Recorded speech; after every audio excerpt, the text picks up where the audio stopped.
Lee Harris. Everybody, please help me welcome Mr. Lee Harris, the director, the producer, the playwright, the actor of the film playing Victor in the short film Victor. Yes, sir. Yes, sir. What's up, y'all? What's up, y'all? How's everybody doing? They can't answer you back. How am I doing? They're going to be looking at it, answering it back. They're going to be like, you know what? That was kind of him to ask that. That was. How are you doing? Breaks the third channel. But yes, I'm doing okay. You mean the fourth wall? That. Listen, I'm not the actor here, okay? I don't know the terminology, all right? But what I do know is that I need to know more about you. Because you are the actor. You are the person that put this all together. Now tell me, what was your inspiration behind it all? My inspiration was really to just tell a story, a love story, to tell a story of triumph, and I'm just a black man trying, but tell it through a different lens. When I moved to Los Angeles, I realized like how being homeless is somewhat of an epidemic out here. Yeah. You know what I mean? I noticed how people treated homeless people like they weren't people, right? Like that's not your brother, like that can't be your sister. Right. So I just wanted to tell a story, not a homeless story, but a story of somebody being in love, somebody trying to fight for his family, to fight for his son, to fight for, to show his sister he's trying, all this type of stuff, right. But just through a different lens. And I hate to have to say, but to humanize somebody who is without a home at this moment, Right. And I think that's very interesting that you had him homeless, yet he had a family member. Because I know a couple of people out here in Los Angeles that are homeless, but they have aunts and uncles and cousins. Like, what was so important about putting that into the film? Men, we have so much pride, you know what I mean?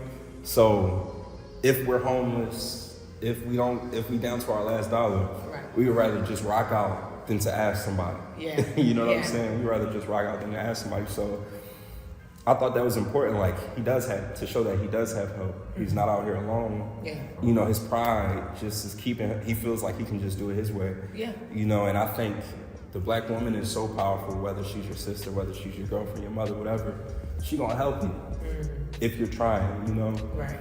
I just want to show that, You said this is a story about love. What is your definition of love? Love is honesty. You know what I'm saying? Love is really seeing somebody for who they are, not who you think they are. You know what I mean? Seeing somebody for where they want to go, not where you think they want to go. You know what I mean? Right. And giving them your all, supporting them through that.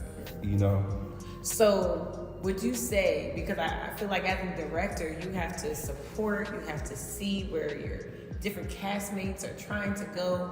Would you say that you love them? Oh, of course. Good. I wouldn't have picked them if I didn't. I know, that's right. And then, how was it working with people that you love? It was easy. This was my first time. Like, I do music and all that stuff, so I've produced my own music videos. David and I, we did a short before, but it was only like 3 of us. Right. You know what I mean? This was my first time having a full cast, a full crew. Wow. Making sure everybody eating, making sure everybody on time and stuff like that. So with all that stress, I want to say my cast members, first off, they all came prepared, they all came ready, and they all came respecting the story that we were telling. So that made everything so much easier. I didn't have to try to, okay, let me act and make sure these people are off their lines and all that stuff. Everybody came prepared, everybody came ready. My crew, they're all professionals, they're all great at what they do, so they made it easy. They were like, we ready to work. I don't gotta tell them nothing. We were all prepared, we had pre-production, we all knew what we were doing. So doing it was easy. It was easy, a piece of cake, natural. Yeah. Okay, so how long did it take you to write the script? The first adaptation took me about like a week. Yeah. And then I sat with it for a couple months, I would say. And I liked where it could have went. Yeah. But I didn't like where it was. So I just kind of just took it out and just really looked at it. And also Mike, he gave me some pointers as well. I forgot exactly what he said, But the one thing, something that he did say stuck with me enough to rewrite the whole thing. So the whole thing? Like the whole thing, yeah. Wow. So the process of writing it took about, I want to say 2 to 3 months. Wow. Michael told me that when you had his character first established as, I guess, the hipster, he was a bit of an asshole. Yeah. What made you change him from being an asshole to being now, I guess, more open-minded? Well, at first, it just was conversations that I would hear people have with people on the street, you know what I mean? Or even just, I remember I asked somebody for directions and they thought that I was homeless or something like, but the way that they talked to me just was so disrespectful. Wow. And I felt as though that had to be heard, right? Yeah. And then I was like, let's show it. We don't have to always hear those words. Let's show it. You know what I mean? And then, then I wanted to show that there are people out here that are rooting for you that you may not even know. Right. You know? Yeah. And that was the big thing. I was like, we don't have to hear somebody saying, F you, you're a bum, you're this, you're that. Yeah. I'm not saying that I said that in the script, but you don't have to hear that. Let's show that we do have support, that we do support our fellow human.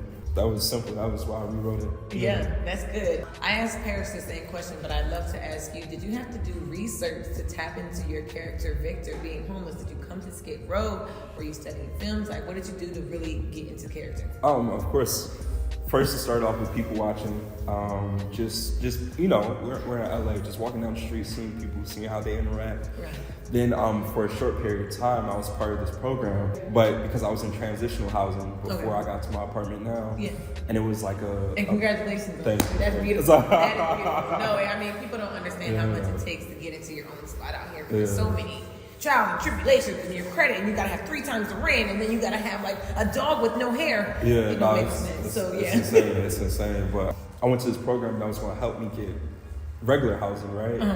And there were people that were actually like on the street, that were actually in shelters and stuff there. So I hate to say it, but like just studying them, talking to them, and the studying wasn't even let me see this person, but it was just regular conversations and recalling that.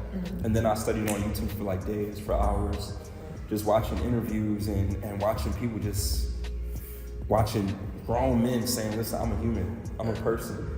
Just because I don't have no house doesn't mean that I'm not a person. Less than, right. You know what I mean? And just seeing that and really feeling that and really understanding that, because as a black man, I'm not seen as a person already. So I can only imagine what it's like to really be a black man on the street, you know, and I wanted to honor that, so yeah. What would you say it means to be a black man in America? Take your time. No, it's a privilege. Yeah. That's all I'm gonna say. It's a privilege to be. Oh, that's right. Yeah, I love that answer, especially during Black History Month. You know, some people act like, "Oh, Black History Month is the time to celebrate us." I'm like, I'm always celebrating us. I'm always celebrating us.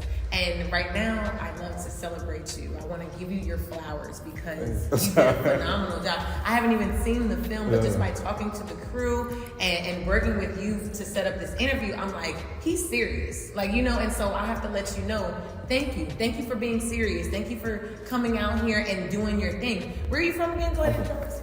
West Philly, you know what I mean? West 215, North 53rd Street, you feel me? And you're out here and you're doing it, and it's amazing, and it's giving me chills right now because, you know, a lot of us want it, but a lot of us don't know how to go about it. Earlier in the interview, you said the word try. You know, try. Now, what would you say breaks that barrier between trying and doing? You know? It's really your mind. Because if you keep on telling yourself that you're trying, you're going to forever be trying. You know? But once you just say, listen, I'm going to do it. I'm going to wake up. Because you don't say, I'm going to try to brush my teeth. Exactly. And I feel like Rico Love said, everything you do is, like anything you do is everything you do. So I was like, if I don't try to brush my teeth, if I don't try to, you know, wake up and eat and cook or whatever, then why would I do that with my art, you know? Yeah. I'm not trying to write, I'm not trying to produce, I'm not trying to direct, I'm not trying to sing, dance, whatever. I'm just doing it. Let me make it broader. What would you say to any young black boys to advise them on going about their dreams? I'm gonna talk in this camera. Yeah. Do it. Don't listen to anybody. You know what I'm saying? Unless they really have your best interest at heart. And if you believe in God, the universe, whatever, listen to that, trust that, advise that. Just know that you have something special. Know that you have a gift. Everybody's gonna tell you like, yo, like, oh man, there's a million of you. No, there's only one you. And trust that there's only one you. And believe in your vision, believe in yourself, and go forth and figure out how to make it happen. If you gotta do it on your phone, whatever, figure it out. It's that simple. It is that simple. And you're a man of many talents. You know, your whole crew is super talented. Super talented. But specifically about you, you're an actor we see starring in your own film, Victor, a dancer, a singer. Any upcoming projects that we should be looking for? Well, the first upcoming project is Victor. Yeah. That's coming out real soon. Then after that, I'm in the studio creating music right now. So I'm Album coming? We're gonna do singles first. Nice. We're gonna do singles first. Yeah. And I'm training back in vocal lessons, back in dance lessons and all that stuff. So just training with that. But the first thing is Victor. Yeah, after that I'll put out some more music and just keep on doing stuff. Just keep on doing what I love. That's what's up. Doing what you love. I love when people do what they love because you can always see the passion and other people can enjoy it. Yeah. Thank you so much for having me, for being here, and just spreading your art to the world. It means the world. Thank you. I appreciate you. Absolutely.